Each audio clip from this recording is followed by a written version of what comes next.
Assalamualaikum kepada semua mahasiswa. Saya Rahana Admin selaku MC bagi majlis pada malam ini. Majlis kita akan bermula pada pukul 8.30. Jadi mahasiswa diminta untuk bersabar. Terima kasih.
Makluman kepada semua panel-panel jemputan, majlis pada malam ini akan bermula pada 8.30. Sekian, terima kasih.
Mohon maaf kepada semua jemputan dan mahasiswa.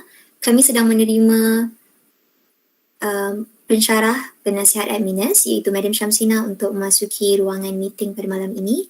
Jadi kami minta kepada semua panel dan juga mahasiswa untuk bersabar seketika. Terima kasih.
Hai Syikin.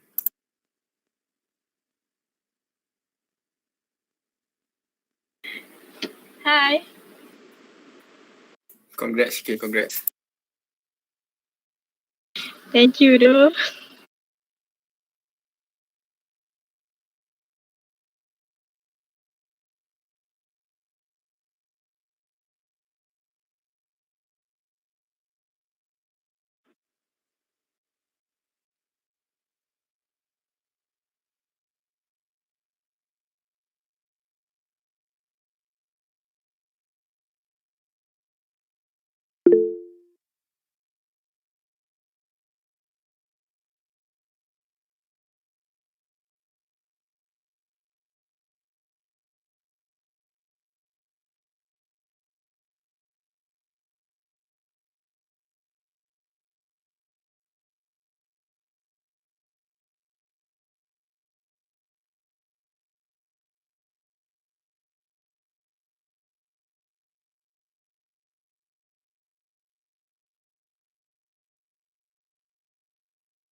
Assalamualaikum. Salam Miss. Salam Madam. Beraya semua yang kita ni.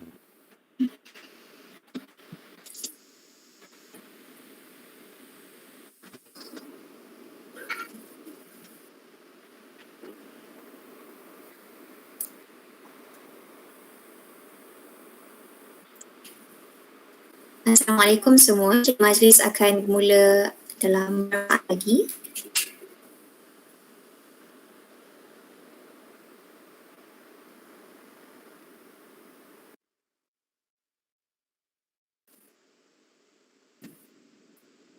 Assalamualaikum dan selamat petang kepada semua mahasiswa yang hadir pada malam ini bagi program 101 Survival Guide Road to Degree. Sebelum itu, marilah kita bersama membaca doa sebelum program bermula. Oleh itu, majlis menjemput yang dikasihi saudara Adam Hafiz bin Zairul Azizi untuk memimpin bacaan doa. Dipersilakan. Bismillah, Assalamualaikum warahmatullahi wabarakatuh. Dimulakan dengan umum kitab Al-Fatihah.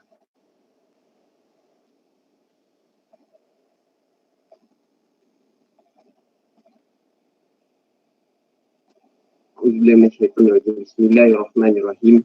Alhamdulillahirabbil alamin wassalatu wassalamu ala sayyidina Muhammad wa ala alihi washabbihi ajma'in. Ya Karim, ya Wadud. Sesungguhnya kami berkumpul pada malam ini bagi menyatakan kesyukuran di atas kurnia-Mu yang tidak ternilai. Jadikanlah kami hamba-hamba-Mu yang sentiasa bersyukur sama ada nikmat yang sedikit, lebih-lebih lagi nikmat yang melimpah ruah kepada kami. Ya Allah, ya Rahman, ya Rahim. Sesungguhnya Engkau Maha mengetahui bahawa kami di sini ingin menimba ilmu-Mu yang sangat luas bagi mengembangkan potensi kami sebagai hamba-Mu yang Engkau redai. Justru dati dan rahmatilah program kami pada malam ini. Kurniakanlah kepada kami ilmu-Mu. Sinarilah hati-hati kami dengan cahaya dan daerah-Mu. Semoga dengan kami mudah menerima dan menghayati serta mengamalkannya. Ya Al-Jalali wal Ikram. Kurniakanlah dua kepada kami kesihan anggota, kecergasan minda, ketenangan jiwa, kekuatan semangat. Semoga dengannya kami mampu menekan cabaran, berdaya saing dan mampu mengangkat martabat diri, keluarga, masyarakat dan negara. Rabbana atina fid dunya hasanah wa fil akhirati hasanah wa qina azabannar. Wa sallallahu ala sayyidina Muhammad wa ala alihi wa sahbihi wa sallam. Walhamdulillahirabbil alamin. Amin amin ya rabbal alamin. Amin amin ya rabbal alamin.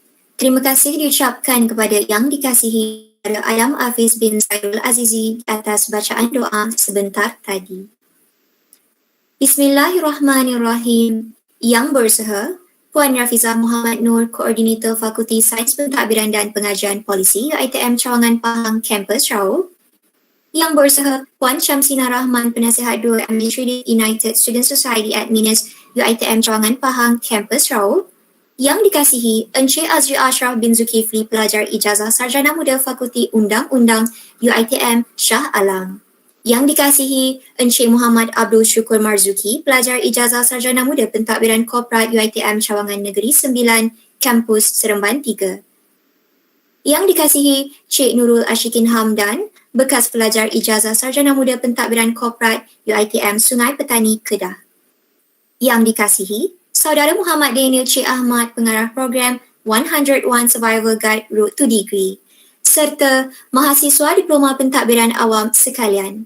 Assalamualaikum warahmatullahi wabarakatuh. Salam UiTM Dihatiku, salam satu AdminUS dan selamat datang ke program 101 Survival Guide Road to Degree. Pertama dan utamanya, setinggi kesyukuran dipanjatkan kehadrat Allah Subhanahu Wa Taala kerana dengan izin dan inayahnya, kita diberikan kelapangan masa untuk bersama-sama menjayakan program 101 Survival Guide Road to Degree pada malam ini. Untuk makluman hadirin sekalian, para objektif program 101 Survival Guide Road to Degree diadakan adalah untuk yang pertama, memberikan pendedahan kepada mahasiswa universiti khususnya pelajar Fakulti Sains Pentadbiran dan Pengajian Polisi UiTM Kampus Raub tentang memilih program yang betul. Seterusnya, membantu mahasiswa dalam meningkatkan semangat mereka dalam aspek akademik agar dapat membantu mereka memilih program yang diinginkan. Sirih berlipang, sirih pinang, sirih dari Pulau Mutiara. Pemanis kata selamat datang, awal bismillah, pembuka bicara. Kini majlis dengan segala hormatnya mempersilakan Puan Syamsina Rahman, Penasihat 2 Administrative United Student Society AdminUS UiTM Cawangan, Pahang, Kampus Raub bagi menyampaikan ucapan. Dipersilakan. Bismillahirrahmanirrahim. Assalamualaikum dan selamat sejahtera kepada semua. Yang berusaha Puan Rafizah binti Muhammad Nur, koordinator FSPPP, yang dikasihi Encik Azri Ashraf bin Zulkifli, pelajar ijazah Sarjana Muda Fakulti Undang-Undang UiTM Salam, yang dikasihi Encik Muhammad Abdul Syukur Marzuki, pelajar ijazah Sarjana Muda Pentadbiran Korporat UiTM Cawangan Seremban, Kampus Seremban 3, yang dikasihi Cik Nurul Ashikin Hamdan, bekas pelajar ijazah Sarjana Muda Pentadbiran Korporat UiTM Sungai Petani Kedah, yang dikasihi Saudara Muhammad Daniel Cik Ahmad, pengarah program 101 Survival Guide to Degree, serta semua mahasiswa-mahasiswi diploma pentadbiran awam sekalian. Sekali lagi, Assalamualaikum, selamat sejahtera dan selamat datang. Juga terima kasih saya ucapkan kepada semua. Buat masa ni ada 57 orang ke program 101 Survival Guide Road to Degree. Okay, so saya menyampaikan salam daripada koordinator KPP, Dr. Ju Sun Yu dan juga Dr. Amar selaku penasihat 1 AdminUS, kerana mereka ada urusan di saat akhir tak dapat nak join sekali. Okay, I would also love to thank all the kita punya DPA students, okay, Azri Ashraf, Nurul Ashikin dan juga Abdul Syukur. Alhamdulillah, thank you so much for your you agree to accept the invitation from AdminUS. Terima kasih tak lupa kepada DPA Raub. Okay, saya sangat bangga melihat awak semua sekarang hari ni. I nampak you dekat depan ni. I'm very so proud of you. Okay, saya dan juga semua pensyarah mengucapkan semoga you berjaya. Dan paling penting, jangan lupa juga apabila dah bekerja besok, jangan lupa kepada pelajar-pelajar. Dan juga kepada pelajar-pelajar semua, take this opportunity, okay, ambil peluang ini. You should thank AdminUS and faculty for organising this event, because I rasa most of you adalah graduating students. So some of you pernah berjumpa dengan Madam D, pernah berjumpa dengan saya, pernah berjumpa dengan pensyarah lain. Tak tahu, Madam, ke mana kita nak pergi ni? I nak sambung apa? Saya nak sambung apa, Madam? Saya tak tahulah. Saya ingat saya nak jadi ni, saya nak jadi ni. So you don't have an idea. So you should thank the faculty, you should thank AdminUS, and special thanks to the your apa kita panggil alumni. Okay, because they sudi untuk help you, okay, at least to inform you. Kalau you nak, kalau macam law, ni direction dia. Kalau bachelor corporate admin, ini direction dia. Ni ke mana yang you nak pergi. Kalau admin science, ke mana you nak pergi. So they have the answer for the question. Macam you sekarang, some of you bukan saja part 5 lah. Part 1, part 2, part 3, from now on, apabila you nak graduating sebagai diploma student, you need to know where is your direction. It is very important for you to have your own goals. Saya tahu part 1, part 2 mungkin mereka dia masih lagi maksudnya masih menikmati, okay, kemanisan diploma tu. Saya rasa senior you yang alumni ni pun pernah menghadapi benda yang sama. But you need to know your role as a student. You need to very committed, okay, as a student. Mungkin sedikit advice, mungkin alumni ni boleh bagikan nasihat adik-adik, especially part 1, part 2 yang mungkin masih lagi baru-baru masuk dalam alam universiti. So mungkin boleh buat nasihat dia mereka sedikit lah, sebanyak berkenaan dengan macam mana untuk to play their part as a student. Because nowadays bukan macam zaman you all dulu you dapat ke kampus dan sebagainya. Macam sekarang ni cabaran lebih kepada mereka apabila PNP berlaku dalam keadaan ODL. So banyak benda sebenarnya yang you boleh advise them. Okay, kepada pelajar-pelajar semua, macam saya cakap tadi, okay, take this opportunity. Okay, gunakan sebaiknya. If you ada soalan, jangan malu-malu, tanya kepada your alumni. Okay, kita ada banyak medium. Ada link yang diberikan oleh AdminUS untuk you tanya kepada Yasmin ke tak silap saya, ke Rehana. Okay, ataupun you boleh tanya ke dalam menggunakan chat box Google Meet ni. Ataupun saya rasa ada satu lagi medium, betul tak Daniel? Kita ada YouTube ke macam mana? Ada ke? Kalau pun boleh tanya menerusi YouTube juga. Okay, so itu dia satu.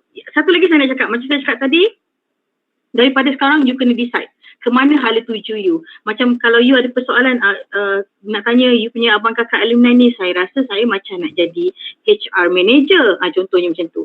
So mana direction yang you nak pergi? Ada some of you yang mungkin saya nak jadi lawyer tapi saya terperangkap di dalam GPA ni. Adakah betul saya terperangkap? Boleh tanya dengan Syukur. Okay. Macam mana, siapa yang tengah buat law sekarang? Azri Ashraf, sorry. Okay, boleh tanya dengan Azri, macam mana direction dia kalau sekarang saya DPA tapi saya nak jadi lawyer, macam mana? Okay, so macam tu. Saya rasa tak ada banyak halangan, okay, yang you untuk you mengejar cita-cita you selagi mana you ada effort dan committed di dalam menjalankan tugas dan tanggungjawab you sebagai seorang pelajar. So saya rasa saya tak perlu banyak cakap lah, okay. Saya ingin membuka ruang dan peluang, okay, daripada sekarang pelajar-pelajar boleh sediakan soalan. Jika ada yang you nak tanya ataupun nasihat ke dan sebagainya, jangan malu-malu, tanya sahaja. Okay, kalau yang you malu boleh tekan WhatsApp link kepada Yasmin tadi untuk tidak mengeluarkan nama you. Boleh, tak ada masalah. Yang penting soalan tu ditanya dan insyaAllah akan dijawab oleh alumni. Okay, so itu saja. Boleh saya dengar sikit suara Syikin? Lama tak dengar suara. Okey ya? Hai, Assalamualaikum, Madam. Ya, sihat ya? Okey. Sihat, Alhamdulillah. Alright, Alhamdulillah. Azri Ashraf? Ya, madam. Okey ya? Okey, sihat, alhamdulillah. Alhamdulillah. Syukur? Sihat, madam. Okey, Alhamdulillah. Sihat. Okey, so over to you, Raihana. Welcome, alumni. Okey. Thank you, Madam. Alright, thank you. Terima kasih diucapkan kepada Puan Syamsina Rahman atas ucapan sebentar tadi. Seterusnya, majlis akan diteruskan dengan perkongsian oleh Cik Nurul Ashikin binti Hamdan tentang ijazah Sarjana Muda Sains Pentadbiran. Dipersilakan Cik Nurul Ashikin. The floor is yours now.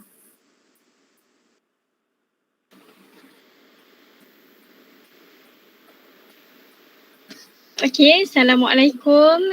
Saya ucapkan kepada semua. Dengar ke suara saya, clear ke? Dengar. Dengar. Okey, yang berusaha Puan Rafizah binti Muhammad Noor, Koordinator FSPPP UiTM Cawangan Pahang, Kampus Raub. Yang berusaha Puan Syamsina Rahman, Penasihat 2 Kelab AdminUS UiTM Cawangan Pahang, Kampus Raub.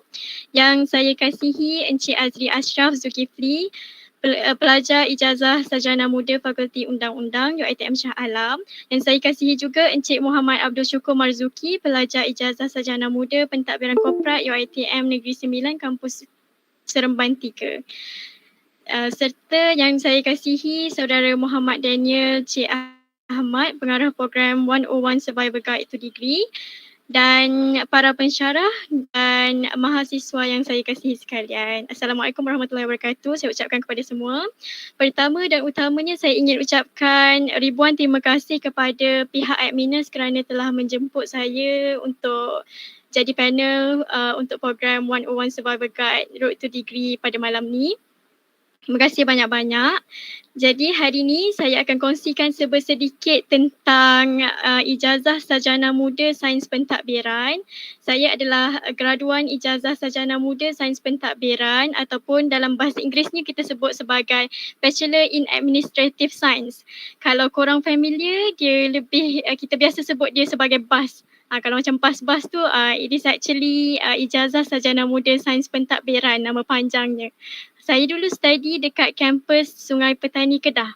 Saya ambil ni. Untuk ijazah Sarjana Muda Sains Pentadbiran, kita ada kampus lain selain daripada kampus Kedah. Kita ada kampus Seremban 3 dan ada juga kampus Sarawak tak silap saya. Saya pun lupa dah. Sarawak, Sabah, Kota Samarahan tak silap saya. Ada juga kampus-kampus lain. So kalau adik-adik berminat untuk ambil program BAS ni, so kampus-kampus tersebutlah adalah hala tuju adik-adik untuk study masa degree.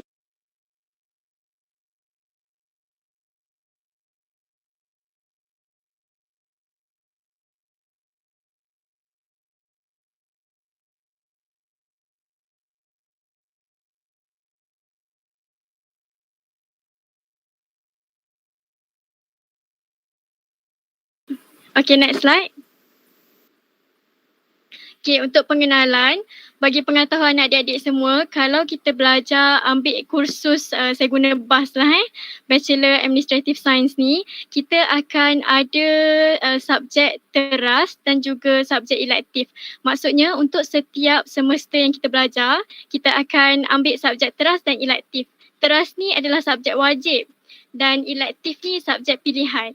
Contoh kalau macam saya dulu, pada masa saya masuk semester 3, saya akan ambil subjek teras, ada subjek admin law, law 507, ada subjek ELC 501, ada juga saya belajar statistik STA 404 dan saya belajar ENT juga, ENT 530.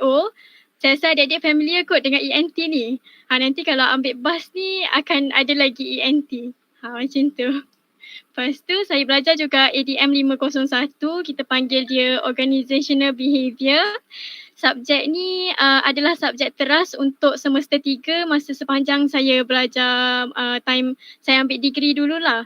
And then saya ada juga third language. Untuk third language dia subjek teras tapi kita boleh pilih. Contoh kalau macam saya dekat kampus Sungai Petani dulu, saya ada 3 pilihan sama ada kita nak ambil bahasa Jepun, bahasa Mandarin ataupun bahasa Jerman.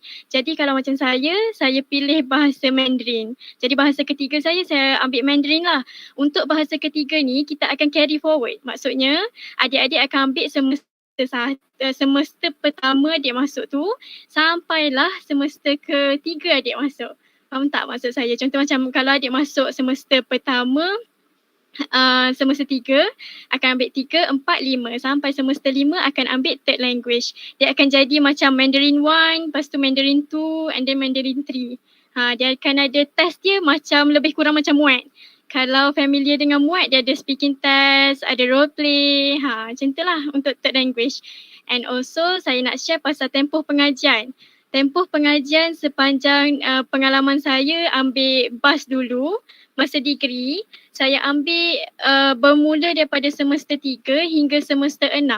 Maksudnya kat sini, saya masuk-masuk tu saya skip 2 semester. Saya terus masuk semester 3.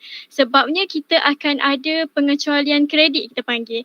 Dalam pengecualian kredit tu, kita akan drop banyak subjek sebabnya bila kita dah ambil DPA, Diploma Pentadbiran Awam tu, ada certain subjek kita dah belajar masa degree ni. Maksudnya kita tak perlu ambil that subjek. So subjek tu boleh drop je. Sebab itulah saya masuk start daripada semester 3 sampailah semester 6. Okay, macam tu. Faham tak? Okay, itulah. Okay, next slide.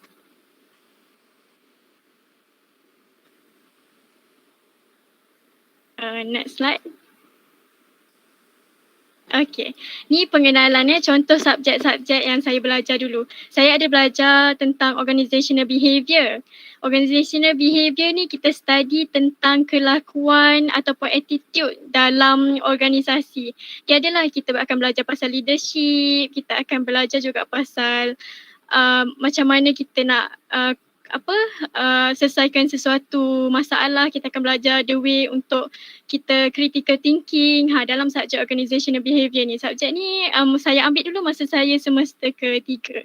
Saya belajar juga tentang subjek human resource management. Saya belajar juga statistik. Saya belajar juga ethics in administration. Ethics in administration ni dia lebih kepada etika kita dalam sesuatu organisasi tu. Contohnya macam kita tak boleh ambil rasuah, kita kena avoid that benda-benda yang macam corruption untuk dalam organisasi tu lah. So kita akan belajar di dalam ethics. Dia akan ada dia punya ideologi, akan ada dia punya orang panggil dia punya ideologi semualah untuk kita jadikan contoh ataupun role dalam ethics in administration ni. And also saya juga belajar tentang research methodology and data analysis.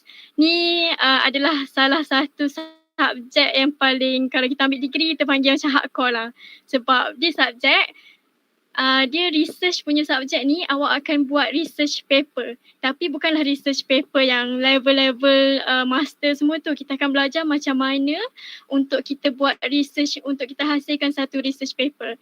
And later on kita akan ada supervisor yang akan guide kita macam mana untuk kita hasilkan satu research paper yang berkualiti. Untuk this research methodology dan data analisis ni, saya ambil masa saya semester ke-5 dan juga semester ke-6. Maksudnya 2 semester saya akan ambil research ni. Untuk hasilkan satu paper research tu, saya ambil masa 2 semester. Macam tu. Meaning to say that kita semester 5 tapi kita carry forward that semester 5 tu ke semester 6. Kita akan completekan, contoh semester 5 saya akan completekan daripada chapter 1 hingga 3. And untuk semester 6 saya akan sambung lagi 2 chapter, chapter 4 dan chapter 5. So saya akan combine lah that 2 sem punya hasil and jadikan sebagai satu and submit on semester final, semester 6. Okay, macam tu untuk subjek research. Okay. And then next slide. Lepas tu saya nak share juga kalau contoh macam ni tips yang saya gunalah sepanjang saya belajar untuk saya macam mana kita nak survive kan time kita degree ni. First, kalau macam saya, apa yang saya buat, saya selalu peka dengan tarikh-tarikh penting. Tarikh penting ni maksudnya kita refer kepada tarikh-tarikh yang exam, tarikh yang kita akan ada role play, macam untuk third language kita akan ada role play. So for that role play memang kita akan buat dalam 2 kali dalam satu semester tu. So kita perlu macam prepare, banyaklah preparation untuk that role play.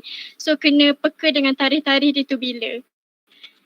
And also kalau macam cara saya akan sediakan satu kalender yang memang betul-betul saya spesifikkan untuk saya catat tarikh-tarikh penting je.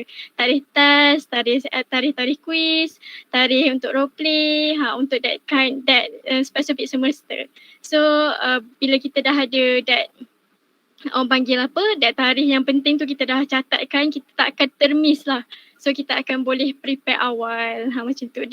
Dia akan buat kita aware lah pasal okay next week saya ada test, next week saya akan ada quiz, so minggu ni dah boleh start prepare macam tu. And then saya akan, apa yang saya buat juga, kalau masa kita degree, mostly kalau contoh macam saya kat SP dulu, saya macam tak ada banyak masa untuk belajar sebabnya kita duduk luar atau kita tak duduk dekat dalam kampus. Saya masa dulu saya non-resident, dekat rumah saya pula macam jauh daripada tempat yang you tu, so saya kena tunggu bus and dia macam time consuming lah. So saya akan start untuk study awal. Contoh kalau macam exam tu lagi 2 minggu, hari ni saya dah start study dah. Macam mana cara saya study? Saya biasanya after lecturer dah habiskan satu chapter, saya akan terus buat nota. So by doing that, saya fikir macam saya tak kalut. Macam contoh macam lagi 2 minggu untuk exam kan, okay barulah nak start study from chapter 1. Believe me, memang awak takkan ingat everything. Macam tu. So after daripada satu chapter, memanglah fikir alah baru chapter 1, exam nanti lagi 2-3 bulan. Tapi sebenarnya time tu lah time yang paling bagus untuk buat nota. Sebabnya everything fresh dalam minda kita. Okay, benda tu baru masuklah dalam otak kita. Kita baru belajar kan dengan lecturer baru explain semua. So masa tu lah everything fresh dalam minda. So kita pun buatlah nota satu-satu, one by one by chapter. Ni apa yang saya praktikkan lah. Bila kita dah buat nota and bila dah 2 minggu lagi nak exam, apa yang kita perlu buat, kita just baca je nota kita. Baca nota and top up apa yang kurang. Maksudnya contoh macam ada info-info baru daripada lecturer kan. Kita just top up je lah dalam nota kita and then you just read your notes. Like that. Tak perlulah untuk baca buku sains admin kan tebal kan. So bila dah buat nota, kita dah rasa macam okay, kita jimat masa lah kat situ and lebih efektif bagi saya lah. Okay. And one thing juga, kalau ni apa yang saya baca lah, minda kita ni dia lebih akan ingat apa yang kita tulis. Maksudnya tulisan kita tu sendiri akan buat kita lebih ingat. berbanding dengan kita baca slide yang betul-betul tulisan komputer ataupun baca yang dalam tablet kita ke. Actually you should write lah, for me lah. My suggestion is you should sit down and then write. Walaupun benda tu benda yang sama macam dalam slide, kalau awak tulis awak akan lagi ingat. Macam tu. And also lagi satu, kita kena yakin dengan diri sendiri. Ni penting tau, sebabnya kalau kita hilang confident ni, masa degree punya level study dia dah lain dengan diploma. Maksudnya adik-adik akan belajar benda sesuatu subjek yang mungkin lagi susah. So perlu yakin dengan diri sendiri. Mindset tu penting. Maksudnya jangan fikir tak boleh buat. Fikir je, okay boleh buat. Benda ni susah tapi tak apa, kita boleh buat. Study and confident dengan diri sendiri. So insyaAllah boleh score. Macam tu. And then lepas tu saya nak share juga, kita kena study smart. Apa yang dimaksudkan dengan study smart? Kalau awak baca je semua benda and awak hafal tapi awak tak faham pun benda tu apa, susah lah. So maksudnya study smart ni is, the key point is one, awak kena master teknik untuk menjawab soalan. Kalau contoh macam kalau kita buat essay karangan panjang-panjang, kita akan belajar lah untuk first sentence kena ada main point, and then kena ada elaboration, kena ada example, and then baru akan dapat markah. Kalau just tulis je panjang-panjang tapi tak ada point, maksudnya tak boleh lah nak score kan. So study smart macam tu. Buat nota ataupun cari teknik untuk macam mana jawab soalan tu. Contoh macam subjek law. Subjek law kan dia ada prinsipal semua kan. Tanya lecturer macam mana saya nak jawab soalan ni. Jadikan lecturer tu sebagai kita punya sumber untuk kita menuntut ilmu. Cari lecturer awak. Macam itulah. And then yang seterusnya kita kena fokus dalam kelas. Fokus dalam kelas ni penting sebab masa dalam kelas lah lecturer akan ajar kita and kita akan dapat banyak sangat info. Jadi masa tu kita memang kena betul-betul fokus. Kalau boleh handphone tu time dalam kelas silentkan ke ataupun letak jauh-jauh. Bagi kita macam tak ada gangguan untuk kita belajar dengan lecturer dalam kelas. Macam tu. And then share ilmu dengan kawan-kawan. Share ilmu dengan kawan-kawan ni bagi saya sangat penting sebabnya yang pertama, ni apa based on experience saya.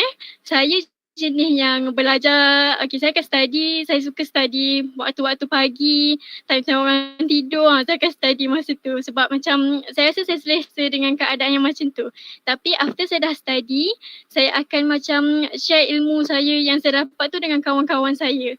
Sebabnya masa kita share ilmu kita, share apa yang kita tahu dengan kawan-kawan kita, kadang tu apa yang kita tahu tu salah. So kawan-kawan kita yang ada tu dia akan betulkan. By that time kita akan belajar, benda yang aku tahu ni salah rupanya. Kawan kita pun akan betulkan. So that benda tu lah yang penting sebenarnya untuk kita share ilmu dengan kawan-kawan.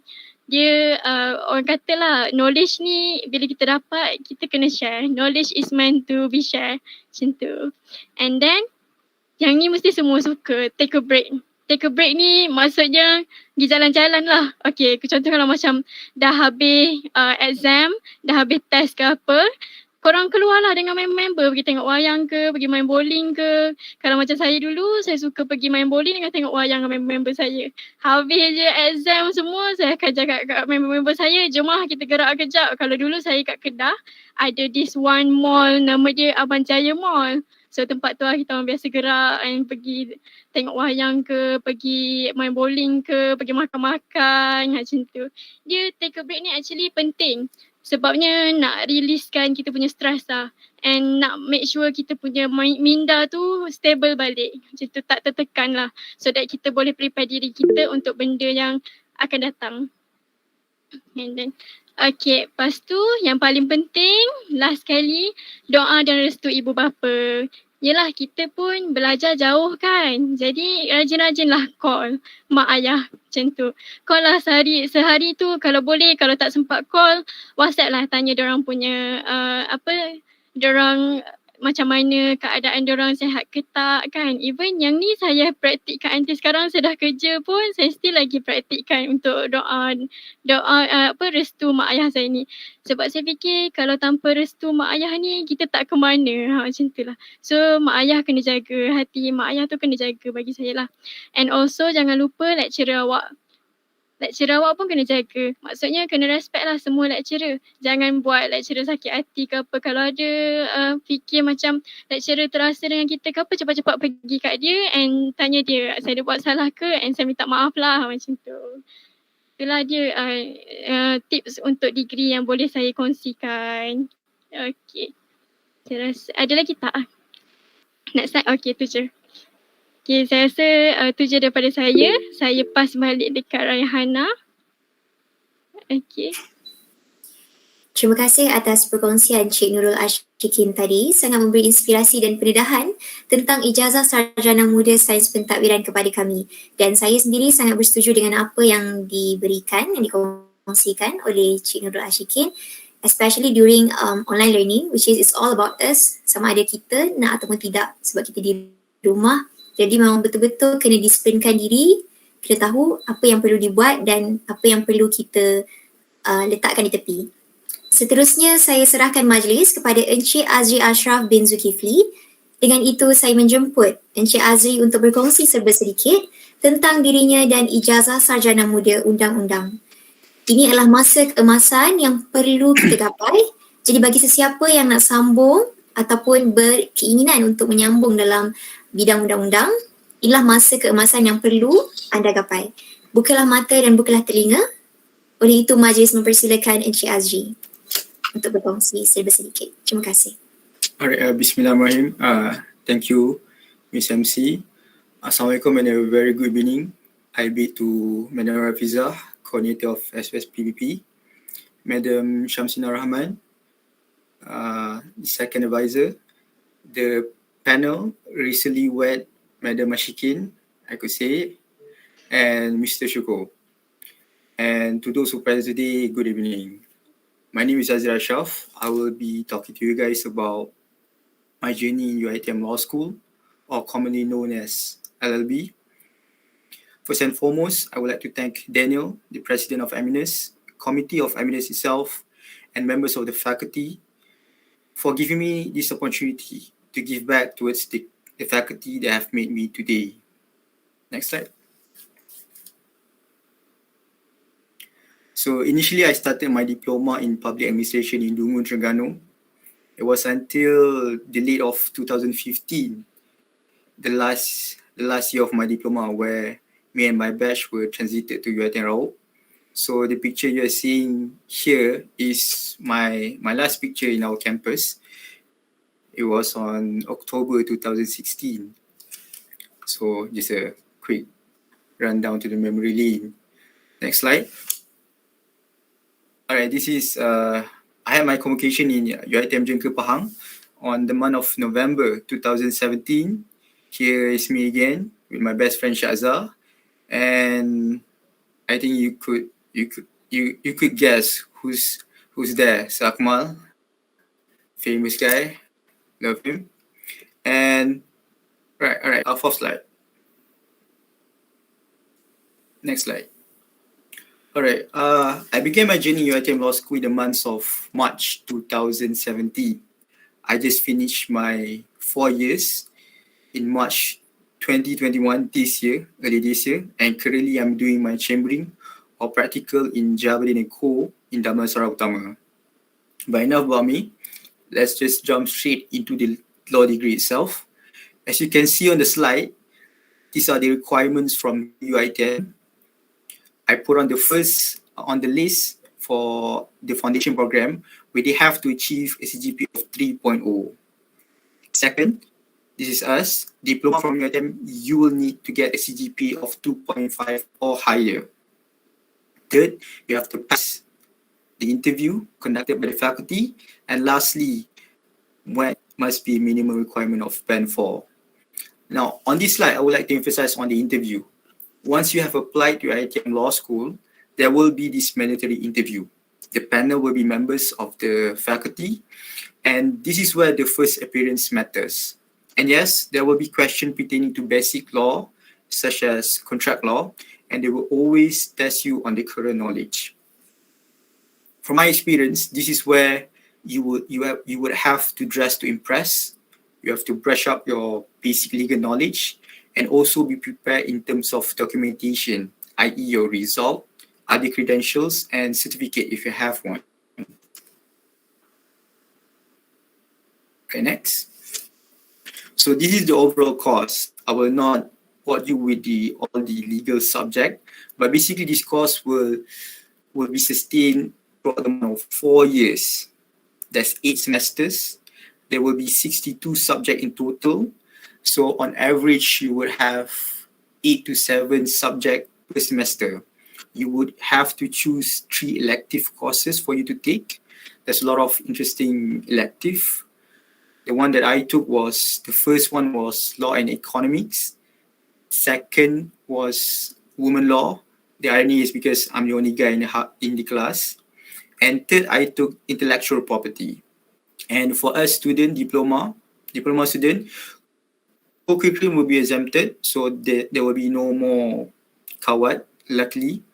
And your final year project will be conducted on semester 4 and 5. Don't ask me why it is conducted 4 and 5, it's just that way.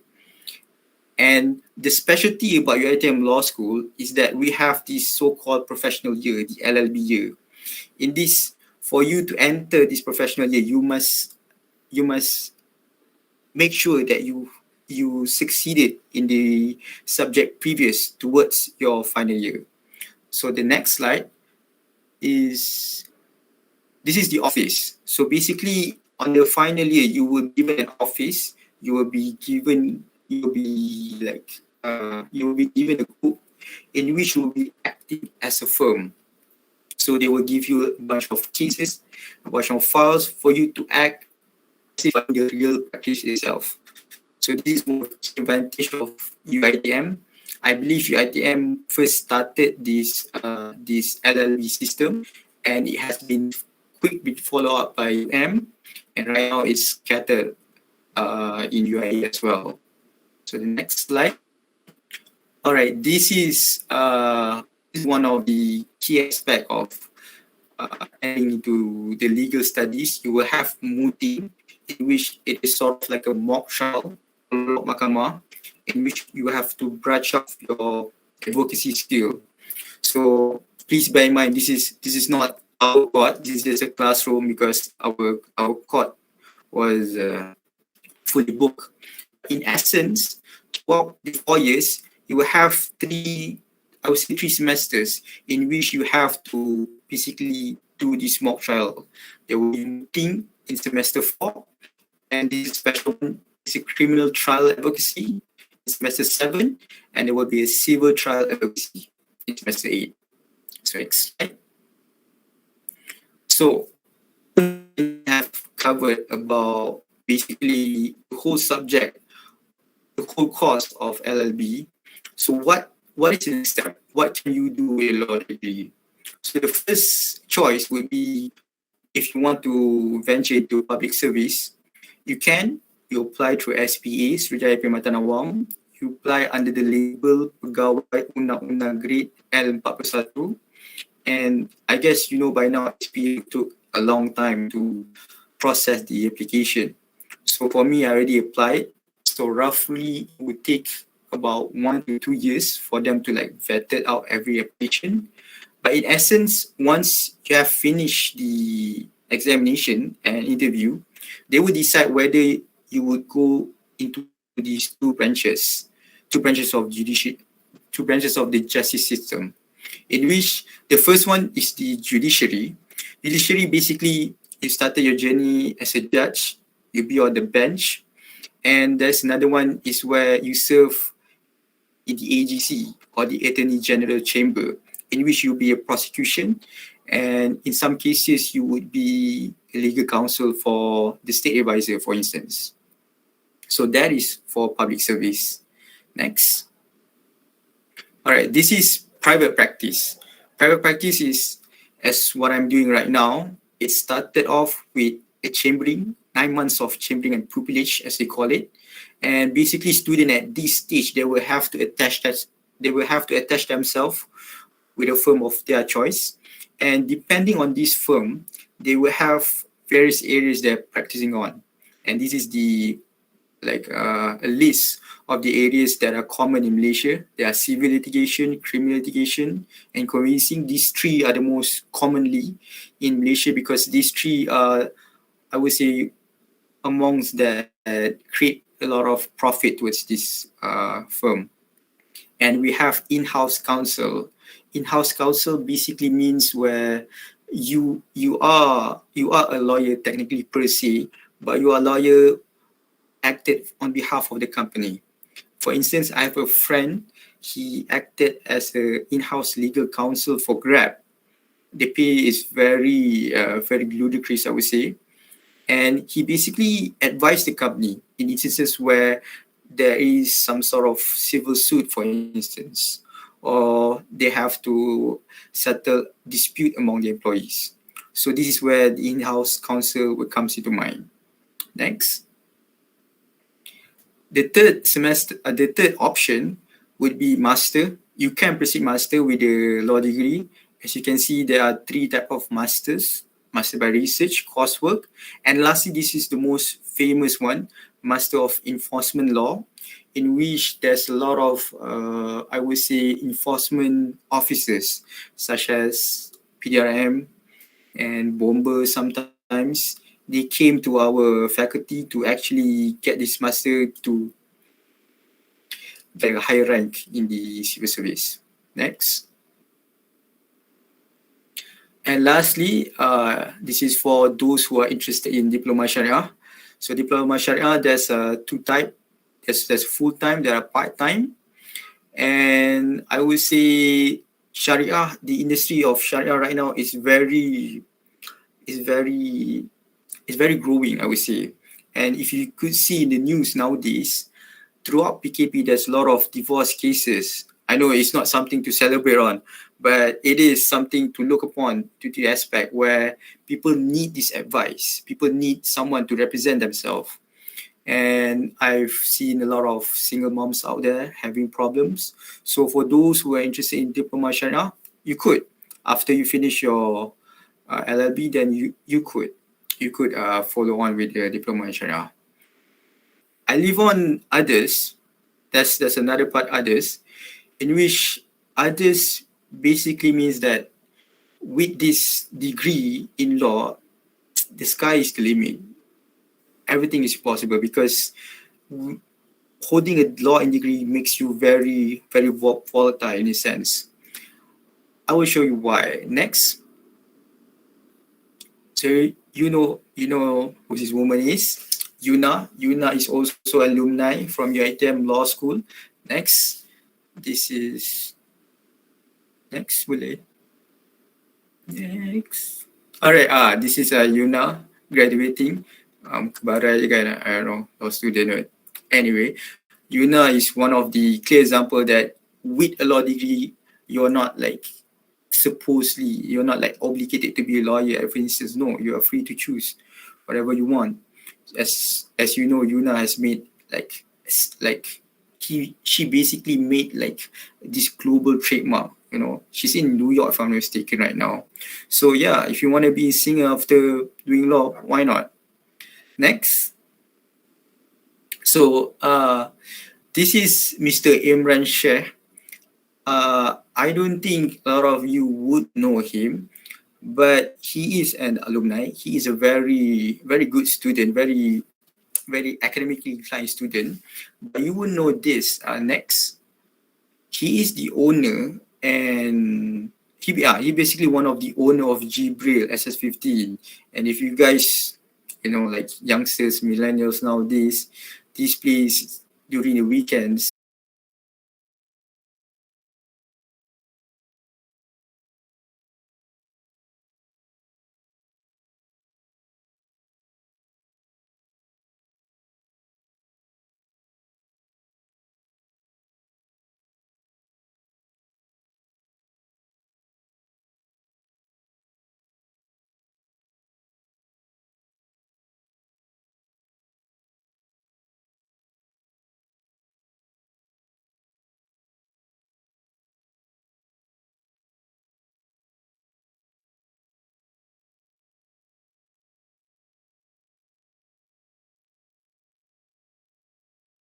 aduan yang bila kita keluar orang nak ambil kita kerja, macam tu lah. So basically when I was doing my internship, I come to the company with knowledge. Means that bila you masuk corporate administration, you nak pergi intern dekat syarikat, you kena bawa semua knowledge company law. Even masa saya nak pergi internship, saya kena interview tau.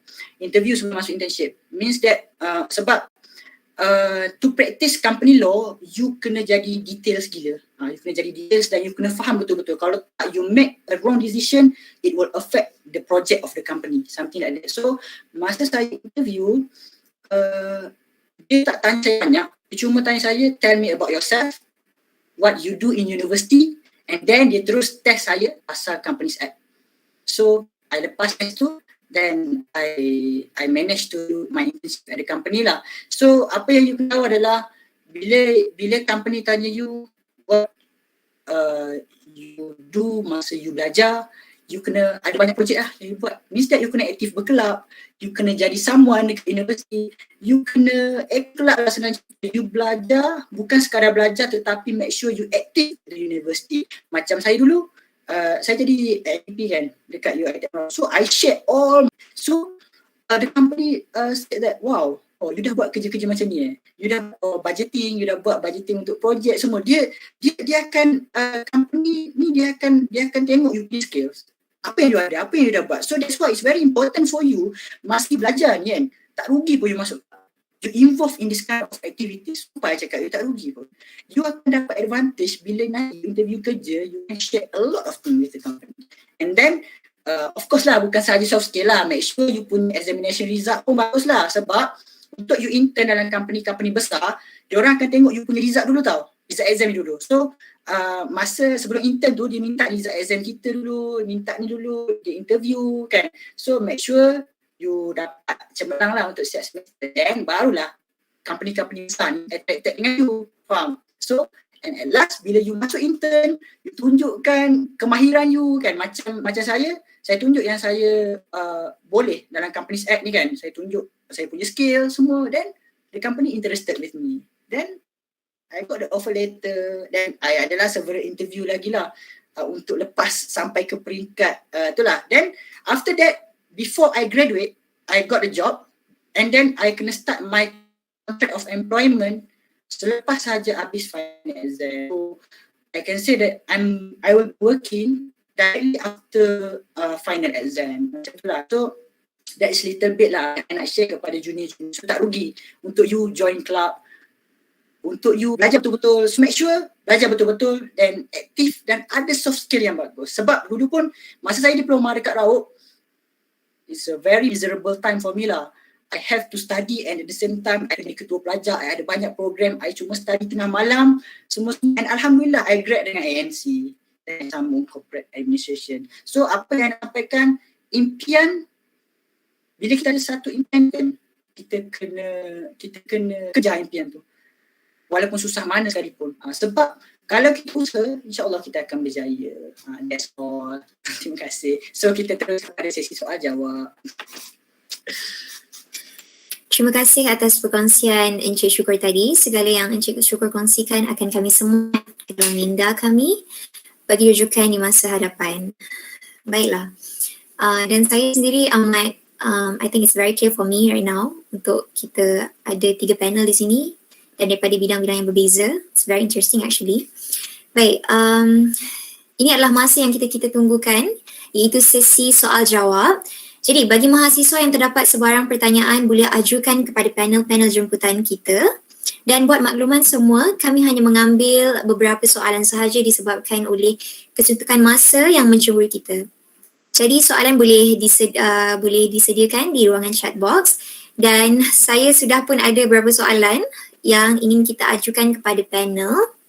Jadi mungkin saya boleh mulakan dengan soalan yang pertama. Jadi untuk mahasiswa boleh tinggalkan soalan di chat box, nanti saya akan baca. Baik, jadi bagi soalan yang pertama, sekejap ya. Okey, soalan yang pertama, rasanya mungkin 3 panel boleh jawab kot. Mengikut bidang masing-masing. Iaitu ada syarat atau tidak untuk transfer kredit dan bagaimana proses untuk transfer kredit tersebut. Okay, jadi mungkin kita boleh mulakan dengan Encik Azri dan lepas tu Encik Syikin dan juga Encik Syukur. For law, there are not a lot of things that you could PC pengecualian kredit. If I'm mistaken, only co-curriculum. Other than that, you will still have to take it. Dulu during my time, I would able to get exempted on admin law, but after that, batch Iman Daniel, they cannot do it anymore.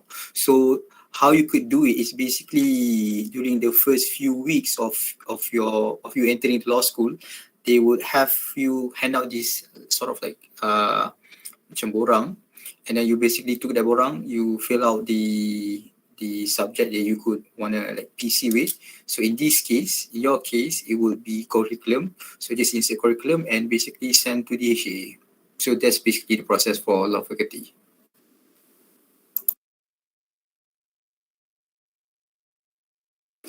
Seterusnya kita boleh teruskan dengan Puan Ashikin. Okey, untuk bas pula, sama juga prosesnya macam apa yang Cik Azri dah bagi tahu tadi.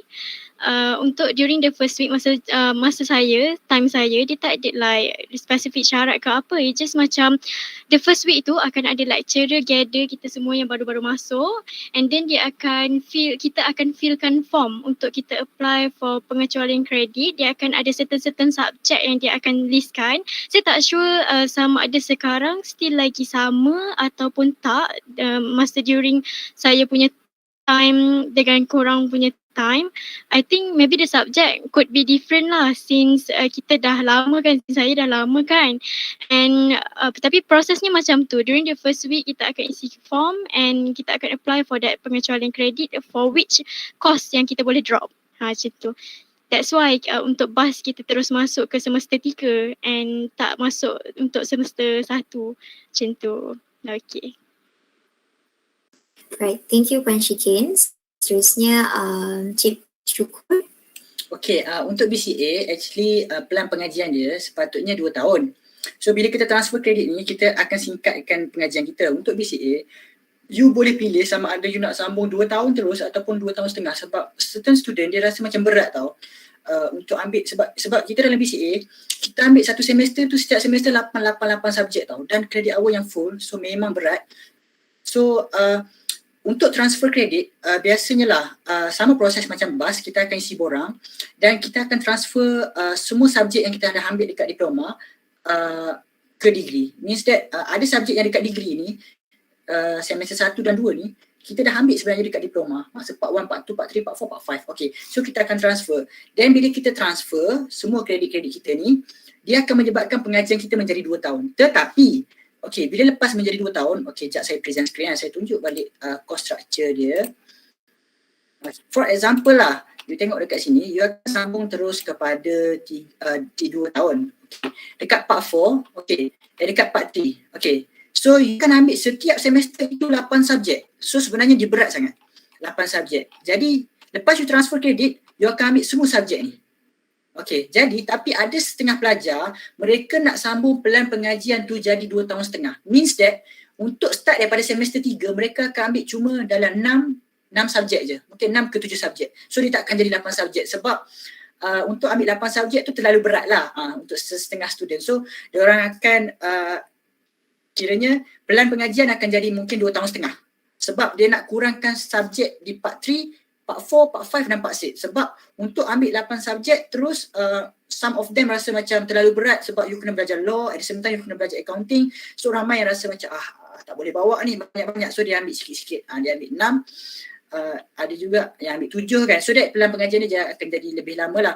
Tapi basically lah ramai actually yang ambil 2 tahun je. Ramai yang ambil 2 tahun. So untuk ambil 2 tahun memanglah pelan pengajian singkat, tapi you struggle untuk CGPA tu lah.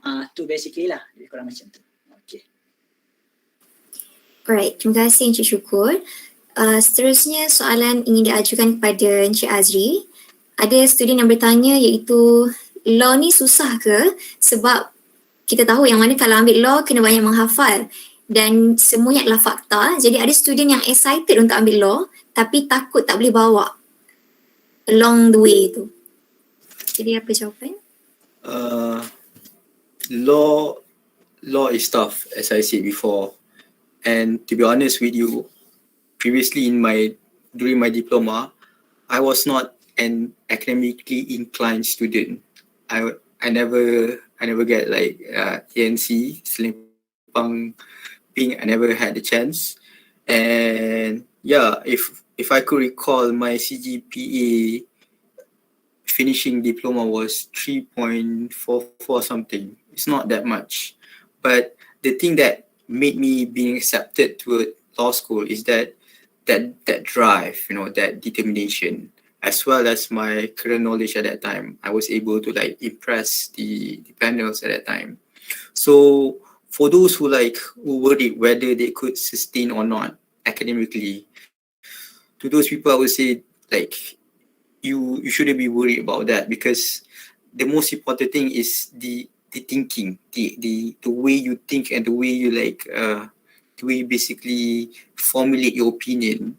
That's the most important thing. Fact is fact, obviously, but actually law is pretty common sense if you could understand at the root of it. But yes, law do need a lot of reading. I do still read up until now, and it's a good skill for you guys to brush up. But still, I would insist that if you have doubt, especially towards your academic punya credential, then you shouldn't be bothered, because I'm the same as you guys. I'm here as well, so shouldn't be worried about that. Thank you. Alright, thank you Encik Azri. Seterusnya mungkin soalan ni boleh diajukan kepada Encik Syukur, iaitu time penerapan nanti, berapa pilihan yang diberikan kepada mahasiswa untuk isi masuk ke degree? Okay, untuk penerapan dia ada 3 pilihan. Okay, kita step sikit lah. Tapi I'm not sure currently masih sama ke tak cara penerapan kami isi dulu dengan sekarang. I think sama je sebab sistem pun sama. At first you kena beli nombor PIN dekat BSN. Tak silap I RM10. Tak tahu, lupa dah berapa ringgit, tapi yang pasti you kena beli nombor PIN dekat BSN, and then bila penerapan tu buka kan, you kena isi portal UiTM. Penerapan dia ada 3 pilihan semua, so you just pilih apa yang you nak isi. So macam I dulu, I isi first choice BCA, corporate admin, nombor 2 law, nombor 3 baru public admin lah. And then nombor 3 bukan public admin, apa panggil BAS, bachelor admin science. So 3, dia cuma 3 pilihan. Then after that you kena isi juga you punya result SPM, tak silap I dalam tu. You kena isi juga, still kena isi tak silap. Kalau tak silap, betul tak? Ni siken kan? Ya kan? Kalau tak silap kan? Kena. Betul ada. Ada Yes. SPM punya result. Kena isi juga SPM punya result. Lepas tu then after that you kena submit. Ada lagi detail lagi, then you kena submit permohonan tu. And then lepas you submit permohonan, make sure you simpan slip permohonan tu. Sebab nanti kalau contoh you tak dapat, tak tahulah tak dapat kenapa kan, you boleh tunjuk yang you actually mohon. Sebab ada setengah, sebab biasanya penerapan ni dia buka sebulan tau, dan ada student yang dia isi penerapan tu, dia dah isi detail tapi dia tak tekan submit. So details tu dia still save. Dia dah save dah details kita, tapi dia orang tak tekan submit. So bila dah at the end, I tak dapat. Rupanya tak submit. Macam tu lah. So make sure you submit. Dan you simpan receipt yang you submit. Sebab saya takut ada student yang tak dapat penerapan tu sebab dia tak tekan submit. Dia shock isi kan. Sebulan buka, awal-awal yang dah buka tu dia dah isi dah. Dah isi detail semua. Okay, dia pun rasa macam, okay tak apalah, tak nak submit lagi lah sebab nak fikir dulu apa nak ambil kan. So isi saja je. Dan at last terlupa yang nak submit. So tu pun masalah juga. So make sure you submit, then you print. Inilah. Alright, thank you. Okay, back to the chat box. Soalan daripada Amirul Syakirin. Not really a question, but can Azri give some advice for a business student wanting to succeed in law degree? Boleh ajukan kepada Cik Azri? Yes, to Amirul Syakirin, I would say that for a business student, I think first of all, you would need to attend a law school of any of your choice. And as I said before this, law school, it requires you that determination, that drive. not specifically academically inclined student, but you just need that drive. And can I answer the next question, Miss Hannah? Yeah, sure. Yeah.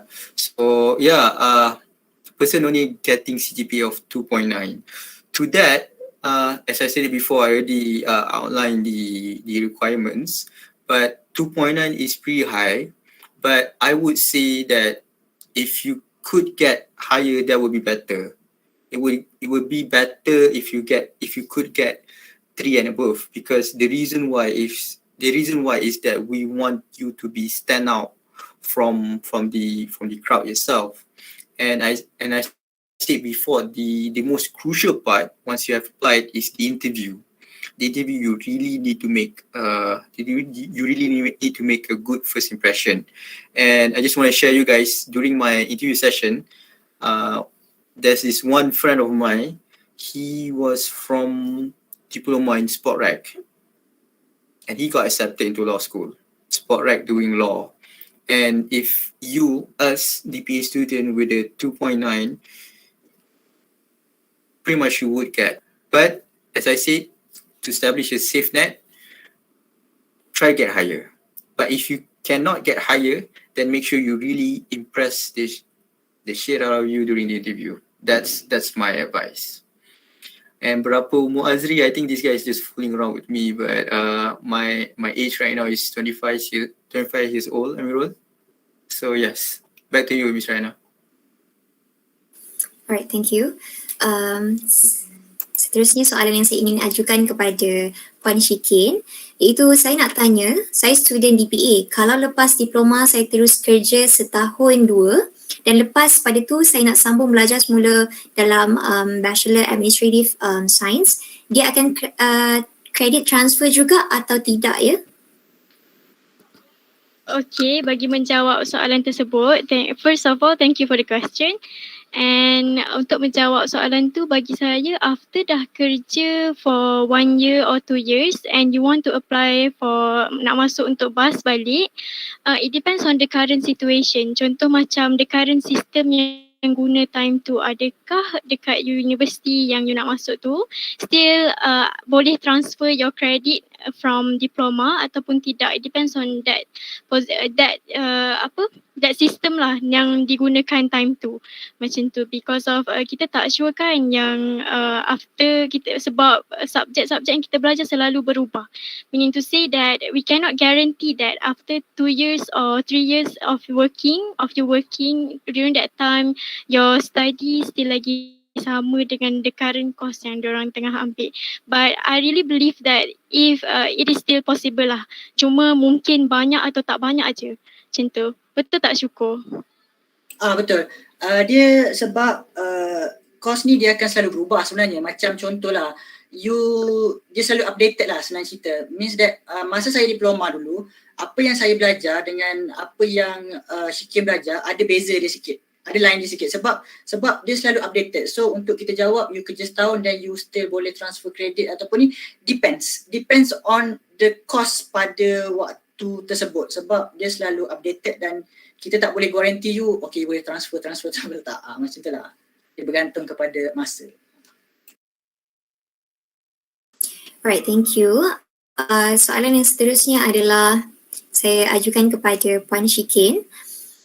Memandangkan most of us adalah mahasiswa diploma pentadbiran awam, tapi kalau katakan pilih kos daripada fakulti yang lain but still under UiTM, adakah peluang untuk dapat kos tu lebih rendah kalau katakan kita pilih kos daripada fakulti yang lain?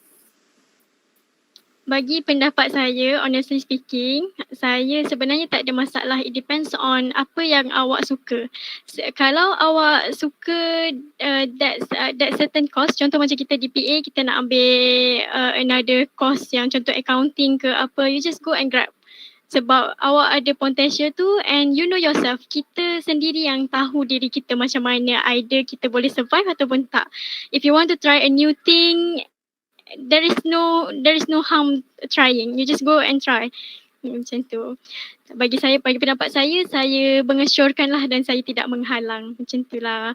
And even me myself pun, saya belajar di PA tapi saya ambil degree in BAS, but I actually currently working in an engineering department, Engineering Information Solution Department under Sony EMCS Bangi. Mean to say that me myself, I take DPA, I take BAS, but saya pun bekerja dalam bidang yang lain.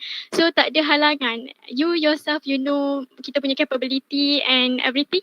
So you just go and grab apa opportunity yang ada depan mata. So that is my advice lah. Sorry, pengurus majlis boleh tak saya nak interrupt sikit je.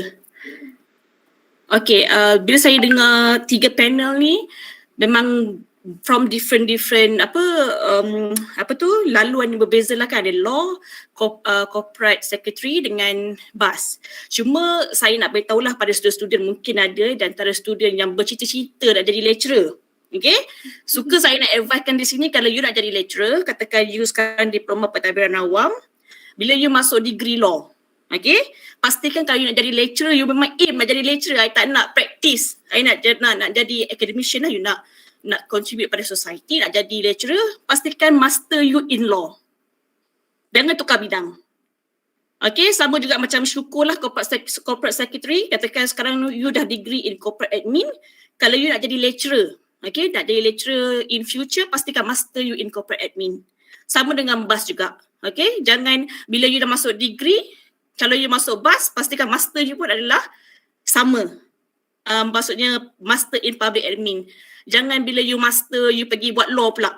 Nanti you tak boleh nak jadi lecturer. Sebab bila master tu you dah lain bidang, you tak mastering the subject sebenarnya. So jangan, sebab saya kena bagi tahu sebab takut ada yang nak jadi lecturer nanti kan. You dah excited sambung law, tiba-tiba master you sambung public admin pula. Bila you nak jadi lecturer tak boleh sebab dia tengok master dengan degree you tak sama bidang. So rugi kat situ, ramai yang frustrated kat situ nanti. So awal-awal saya bagi tahu pada diploma student, siapa yang aim jadi lecturer, pastikan degree and master you sama subjek. Okay? Itu je nak cakap. Thank you. Thank you so much, Madam, for the advice. Baik, yang seterusnya soalan daripada Yusri Hilmi. Ini diajukan kepada Encik Azri. What the crucial skill to use in law school? Dan yang seterusnya adalah daripada Muhammad Daniel. Is it crucial to getting PhD to be a lecturer? Yang ini rasanya mungkin semua lah. Yeah, I think that would be better. Alright.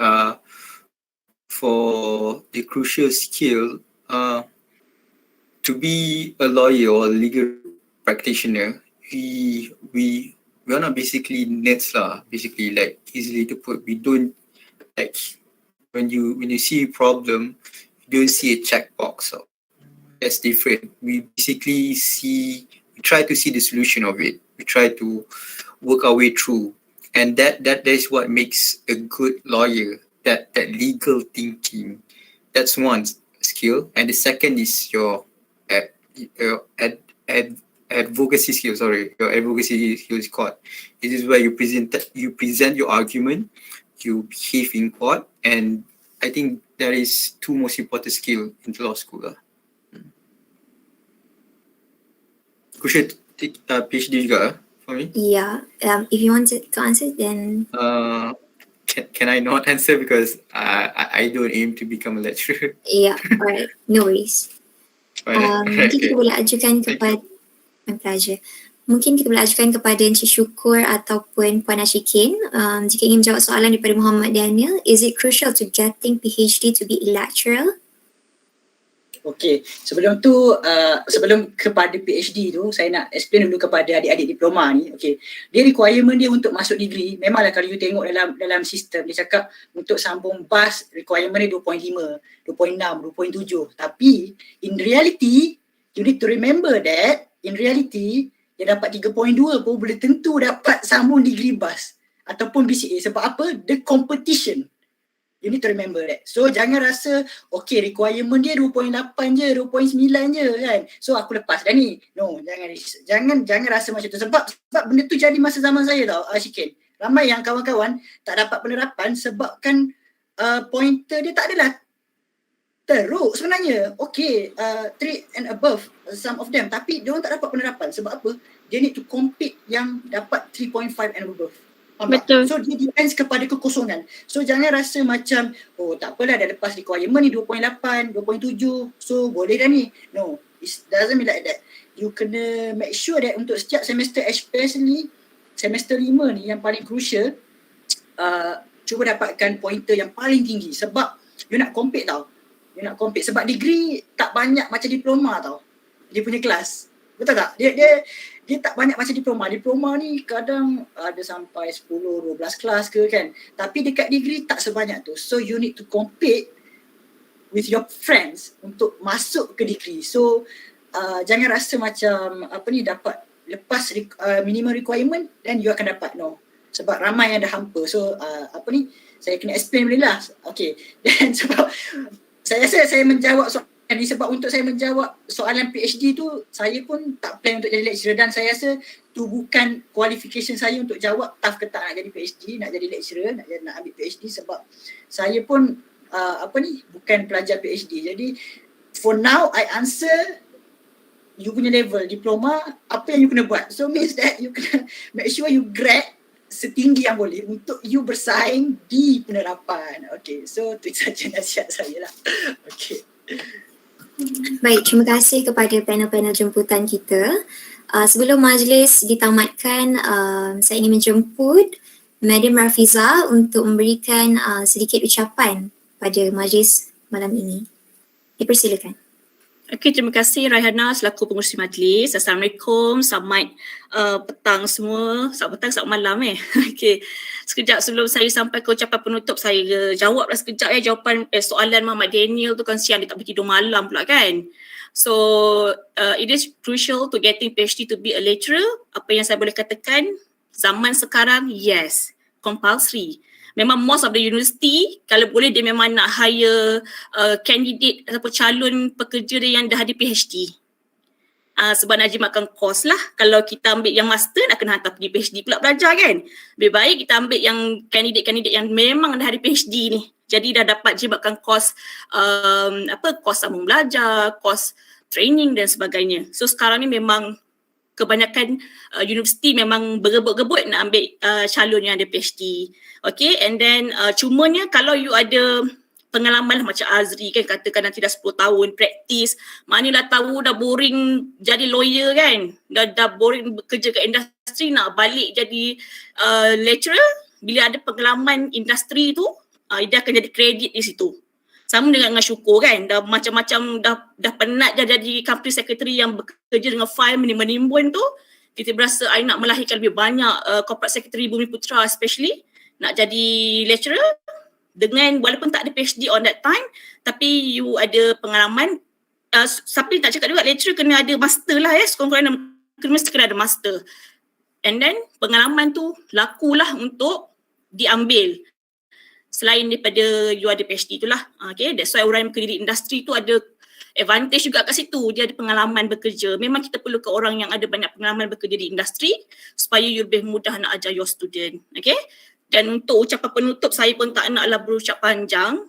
Saya cuma nak mengucapkan terima kasih kepada AdminUS atas effort yang mereka lakukan pada malam ini untuk menyediakan platform lah kepada adik-adik student Part 1 sampai Part 5, pendedahan awal mengenai hala tuju selepas diploma. So good, bagi saya satu pendedahan yang baik lah, kita dapat tahu pasal law, BAS dan juga BCA. Nah, ketiga-tiga ni memang cabang diploma pentadbiran awam. You pun dah nak boleh nampak dah kita punya diversity kat situ. Bukan semestinya you jadi dah DPA kena BAS je, tak semestinya. Boleh murtad tukar kos, no worries. Okay, you boleh buat, pilih apa yang you minat. You mesti ada target apa you nak capai.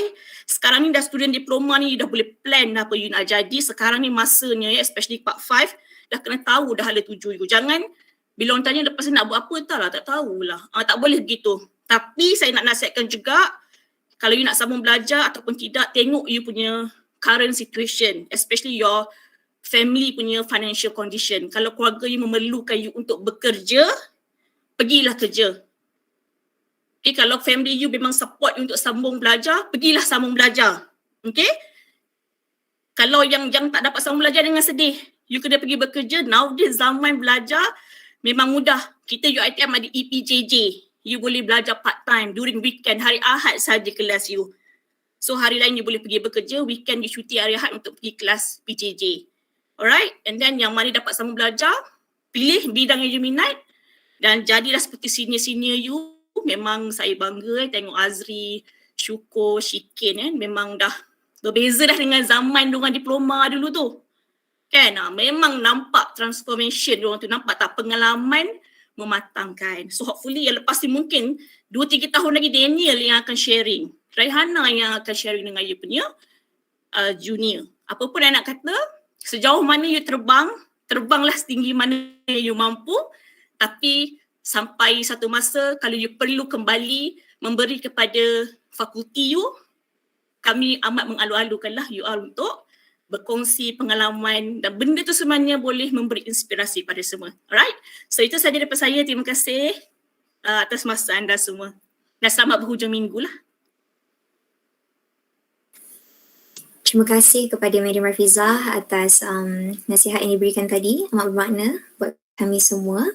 Nota tambahan kepada mahasiswa semua, saya sangat memohon maaf kepada mana-mana soalan yang tidak saya dapat ajukan kepada panel kerana disebabkan oleh kesetukan masa. But no worries, if you have any question, boleh keep in touch dengan panel-panel kita secara personal. And I think our panel pun memang sangat membuka ruang kepada anda semua untuk bertanyakan soalan. Baiklah, dengan itu tamatlah program kita pada malam ini. Terima kasih diucapkan kepada ketiga-tiga panel jemputan atas perkongsian yang amat bermakna. Diharapkan agar segala info yang dikongsikan dapat membantu mahasiswa untuk membuat pilihan yang tepat dan sesuai dalam melanjutkan pelajaran ke peringkat ijazah Sarjana Muda. Untuk makluman semua, sebentar nanti kita akan membuat sesi bergambar. Jadi saya minta kepada semua mahasiswa untuk bersedia dan membuka kamera dan saya akan memberikan masa sebanyak 1 minit untuk anda semua bersedia.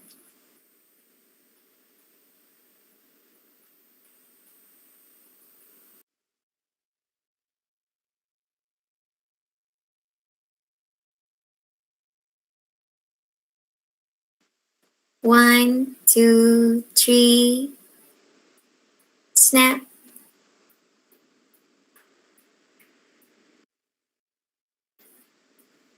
Okay, another one boleh tak satu lagi? Okay. 1, 2, 3. Okay, thank you. Alright, thank you Sajrina. Saya Rahana Admin binti Hamzah, selaku pengacara anda pada malam ini ingin memohon ampun dan maaf sekiranya saya tersalah kata, tersilap bicara sepanjang mengendalikan program pada malam ini. Sekian wabillahi taufiq wal hidayah. Wassalamualaikum warahmatullahi wabarakatuh. Semua pensyarah dan panel jemputan boleh meninggalkan majlis. Terima kasih. Alhamdulillah, thank you so much semua. Thank you Syikin, Syukur and Azri. Thank you. Thank you semua. Okay, no Thank you, problem guys. madam. Thank you all. Assalamualaikum. Thank you Puan Syukur, Azri, Syukur. Okay, bye. Terima kasih. Thank you guys. Dia project